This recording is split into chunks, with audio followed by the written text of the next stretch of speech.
हे केशव, मेरे 100 पुत्र मारे गए और मैं अंधा क्यों हुआ? मेरे पूर्व जन्म का क्या पाप है? महाभारत में धृतराष्ट्र ने श्री कृष्ण से यही प्रश्न किया था और उनका उत्तर आपको चौंका सकता है। पूरी सच्चाई जानने के लिए इस वीडियो को अंत तक जरूर सुनें। अंधे धृतराष्ट्र ने क्यों गंवाए 100 पुत्र? धृतराष्ट्र आंख से अंधे हैं, लेकिन आंख के न होने से वासना नहीं मिट जाती, आंख के न होने से कामना नहीं मिट जाती। काश सूरदास ने धृतराष्ट्र का ख्याल कर लिया होता तो आंखें फोड़ने की कोई जरूरत न होती।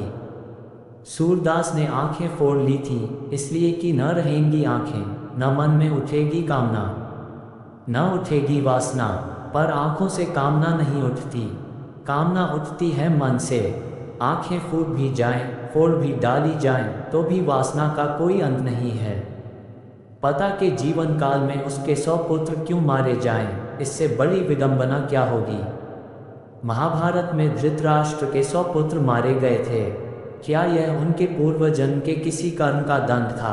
धृतराष्ट्र अंधे थे, लेकिन जब उन्हें यह पता चला कि गांधारी को 100 संतानों को जन्म देने का आशीष है तो अंधेपन का दुख मिट गया था। धृतराष्ट्र के 100 पुत्र और एक पुत्री हुई। कुरुक्षेत्र में उनके 100 पुत्र मारे गए थे।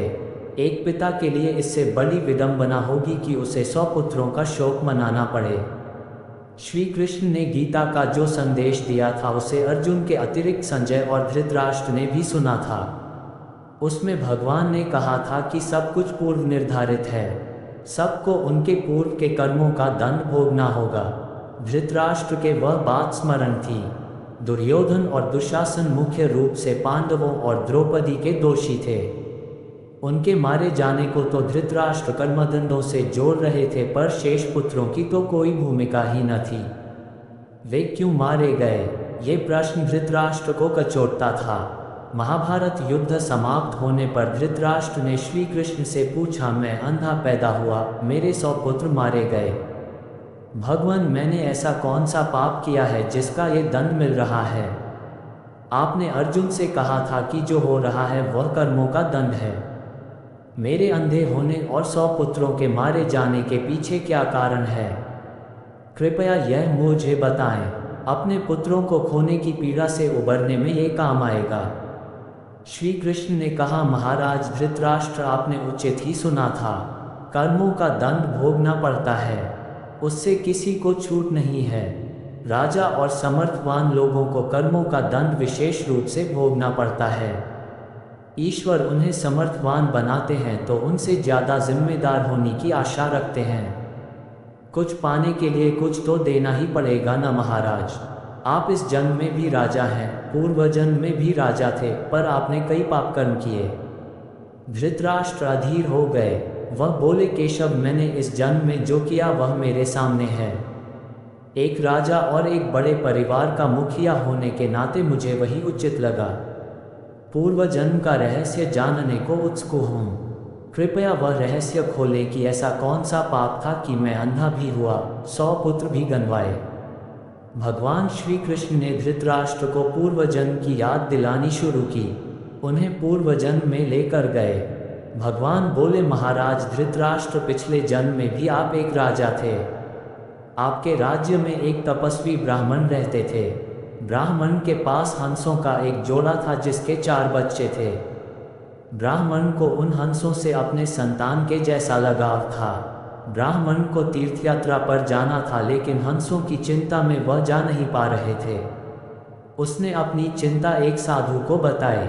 साधु ने कहा, तीर्थ में हंसों को बाधक बताकर हंसों का अगला जन्म खराब क्यों करते हो? राजा प्रजापालक होता है, तुम और तुम्हारे हंस दोनों उसकी प्रजा हो।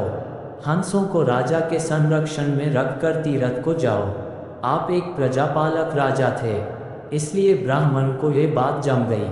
वह आपके पास आया और अपनी सारी परेशानी कह सुनाई। आपने ब्राह्मण के तीर्थ से लौट आने तक हंसों की रक्षा का दायित्व स्वीकार लिया। ब्राह्मण हंस और उसके बच्चे आपके पास रखकर तीर्थ को गए। हंस आपके महल के तालाब में ही पलने लगे। आपको एक दिन मांस खाने की तीव्र इच्छा हुई। आप उस समय अपने महल के बाग में घूम रहे थे। आपकी नज़र हंसों पर पड़ गई। आपने सोचा सभी जीवों का मांस खाया है, पर हंस का मांस आज तक नहीं खाया। इसका स्वाद आखिर कैसा होता होगा? आप इसी विषय पर सोचते रहे और हंस का मांस खाने की इच्छा तीव्र होती चली गई। यह इच्छा अब पराकाष्ठा पर पहुंच गई और आप खुद को रोक ना पाए।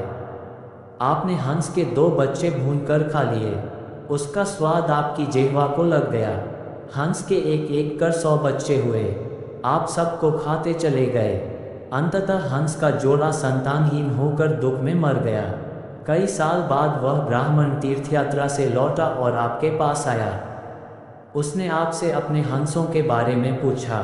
हंस तो आपके लोभ की बलि चढ़ चुके थे। प्रजापालक राजा ये कैसे कहता कि उसने अपने प्रजा की संपत्ति को चुपके से लूट ली।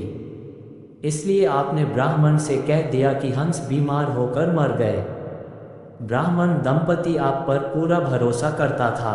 उसने आपकी बात मान ली और विलाप करते घर चले गए। महाराज धृतराष्ट्र, आपने हंस के बच्चों को खाकर और फिर झूठ बोलकर एक साथ कई अपराध किए, वह सुनिए। आपने तीर्थयात्रा पर गए उस व्यक्ति के साथ विश्वासघात किया जिसने आप पर अंधविश्वास किया था। आपने प्रजा की धरोहर में डाका डालकर राजधर्म भी नहीं निभाया। जिह्वा के लालच में पड़कर हंस के 100 बच्चे भूनकर खा गए जो आपके पास आश्रय के लिए आए थे। इस तरह आपने उस असहाय का वध किया जिसे आपने आश्रय दिया था। ये बहुत बड़ा पाप है। हे राजन, इन घोर पाप कर्मों का आपको दंड मिला है। जैसे आपने जिह्वा के लालच में हंस के 100 बच्चे मारे, वैसे ही आपके 100 पुत्र हुए लालच में पड़कर मारे गए। उन सब की जिह्वा भी आवश्यकता से अधिक उदंड थी। जिसने आप पर आंख मूंद कर भरोसा किया, उस तीर्थयात्री से आपने झूठ बोला और राजधर्म का पालन नहीं किया। कोई आंख मूंद कर विश्वास करे तो उसका विश्वास कभी नहीं तोड़ना चाहिए। इसी विश्वासघात के कारण आप अंधे और राजकाज में विफल व्यक्ति हो गए। श्री कृष्ण ने कहा, सबसे बड़ा छल होता है विश्वासघात। आप उसी पाप का फल भोग रहे हैं। इस कथा से हमें ये सीख मिलती है कि हमारे कर्म ही हमारे भविष्य का निर्माण करते हैं। अच्छे कर्म हमें सुख देते हैं और बुरे कर्म का परिणाम हमें किसी न किसी रूप में भुगतना पड़ता है। अगर आपको यह वीडियो ज्ञानवर्धक लगी तो इसे पूरा देखने के बाद लाइक करें, शेयर करें और हमारे चैनल को सब्सक्राइब करें ताकि ऐसी ही और भी रोचक कहानियाँ आपको मिलती रहें।